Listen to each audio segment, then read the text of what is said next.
खऱ्या अर्थाने सांगायचं झालं तर मी 2001 पासून राजकारणात आणि समाजकारणामध्ये त्या ठिकाणी सक्रिय आहे. अवसरी बुद्रुक निरगुडसर जिल्हा परिषद गट आमचा पूर्वीचा असा गट होता. नंतर गटाची विभागणी झाल्यानंतर मंचर नगर पंचायत झाल्याच्या नंतर त्या ठिकाणी अवसरी बुद्रुक गौडवाडी हा भाग तुमच्या भागाला जोडला गेला. तुमचा भाग हा माझ्यासाठी नवीन आहे.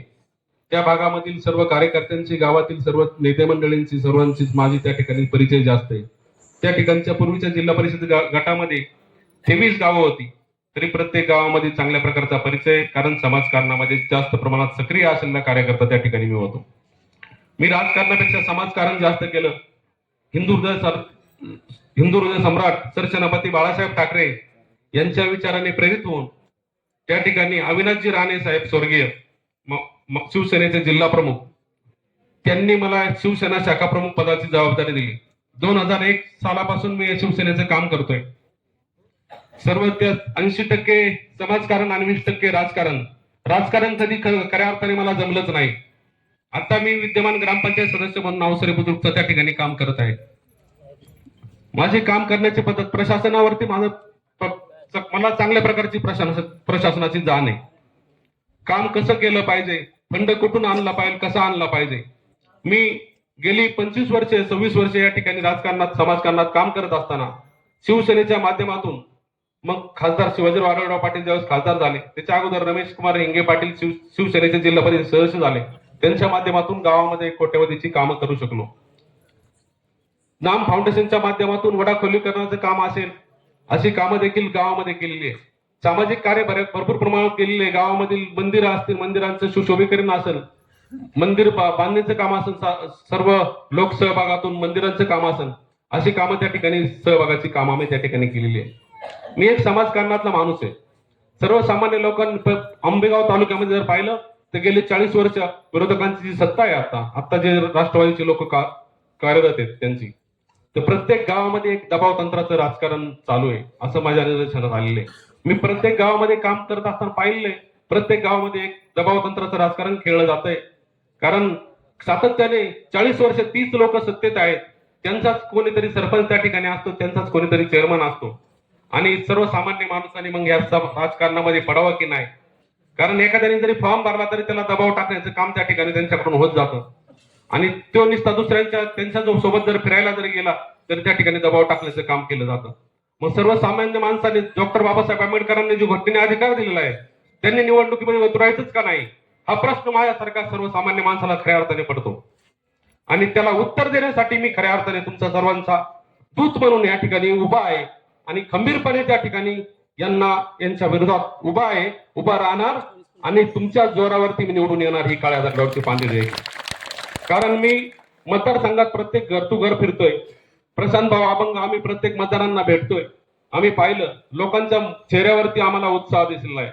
लोकांच्या अपेक्षा इतक्या आमच्याकडून वाढल्या गेलेल्या आहेत, कारण आतापर्यंत त्यांच्या निराशाच होत गेलेली आहेत आणि त्याच्यामुळे आमच्याकडून अपेक्षा जास्त वाढल्या आहेत. आम्हाला असं वाटायला लागले का आता आम्ही निवडून आल्यानंतर आहे ना, आमच्या डोक्यावरती त्यांचं खूप मोठा भार राहणार आहे, कारण आमच्याकडून अपेक्षा वाढल्या आहेत. कारण पूर्वीच्या लोकांनी जी कामं केलेली नसतील किंवा जी कामं केली ती निकृष्ट केलेली असतील म्हणून अपेक्षा आमच्याकडून वाढलेल्या आहेत, साहजिक आहेत.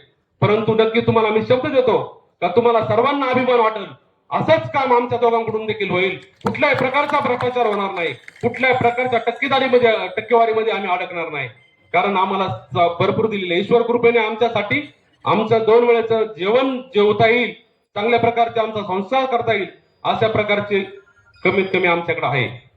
त्याच्यामुळं आम्ही अशा कोणत्याही प्रकारचा भ्रष्टाचार करणार नाही. आतापर्यंत पंचायत समितीच्या माध्यमातून ज्या सर्वसामान्यांसाठी ज्या योजना आखल्या जातात, ज्या सर्वसामान्य लोकांना त्या वैयक्तिक लाभाच्या योजना असतात, त्या सर्वसामान्यांपर्यंत कधी पोहोचल्याच नाही. त्या फक्त राष्ट्रवादी काँग्रेस पक्षाचे ठराविक त्यांचे जे कार्यकर्ते असतील, त्यांचे बगलबच्चे असतील, त्याच मोठ्या कुटुंबामध्ये, मग पिठाची गिरणी असेल त्याच कुटुंबामध्ये जाणार, एखादं सिलाई मशीन असेल त्याच कुटुंबामध्ये जाणार, त्यांचे जे वैयक्तिक लाभाची योजना आहे, मोटार संच असेल त्यांनाच जाणार. स्वतःच्या घरच्या पाईपलाईन देखील त्या मोठ्या कुटुंबातल्या लोकांनी त्या योजनेच्या माध्यमातून केलेल्या, पण गोरगरीब जनतेला कधी त्याचा लाभ मिळून दिला नाही. घरकुल योजना असेल, ज्याचं घर चांगलं असेल त्याला त्या घरकुल योजनेचा देखील लाभ देण्यात आलेला आहे. अशा ज्या योजना आहेत त्या सर्वसामान्यांपर्यंत खऱ्या अर्थाने पोहोचवण्याचं काम पुढील काळात आम्ही करणार आहोत, याचा मी तुम्हाला आश्वासित करतो का त्या योजना सर्वसामान्यांपर्यंत पोहोचवण्याचं काम या ठिकाणी पुढील काळामध्ये होईल. अशा प्रकारच्या विविध प्रश्न लोकांचे आम्हाला इथं पाहायला मिळाले. जे शेतीकडे जाणारे कच्चे रस्ते असतील, बऱ्याच ठिकाणी शेतीकडे जाण्यासाठी रस्ते सुद्धा चांगले नाहीत. ते पंचायत समितीच्या माध्यमातून वडा खोलीकरणाचं काम असेल, तलावाचं गाळ उपसण्याचं काम असेल, ही सर्व कामं होतच राहतील.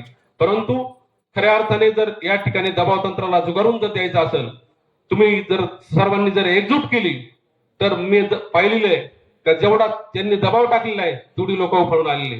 कारण आता सर्व मतदारसंघामध्ये फिरत असताना माझ्या एक गोष्ट लक्षात आलेली आहे.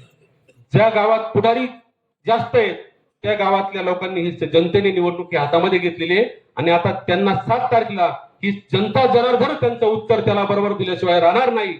आणि येत्या निवडणुकीमध्ये तुतारी आणि धनुष्यबाण हे दोन्ही उमेदवार नव्हे तर पलीकडच्या पंचायत समिती गणामधला असणारा धनुष्यबाणाचा आमचा उमेदवार, ते तिन्ही उमेदवार या ठिकाणी विजयी झाल्याशिवाय राहणार नाही. काळ्या दगडावरची पांढरी रेघ आहे असा आम्हाला आत्मविश्वास आलेला आहे. हे किती त्यांनी दबाव तंत्र टाकण्याचा प्रयत्न केला तरी दबावाला बळी न पडता निर्भीडपणे मतदान करा हे असं आव्हान मी तुम्हाला करतो. आणि आम्हाला दोघांना सेवेची संधी द्या. आता तुम्ही आमच्यासाठी जर जे मतदान रूपी आशीर्वाद देणार आहे हे पुढील 5 वर्षासाठी आम्ही तुमच्या सेवेमध्ये कायम नतमस्तक असू अशी तुम्हाला या ठिकाणी ग्वाही देतो. थांबतो. जय हिंद, जय महाराष्ट्र.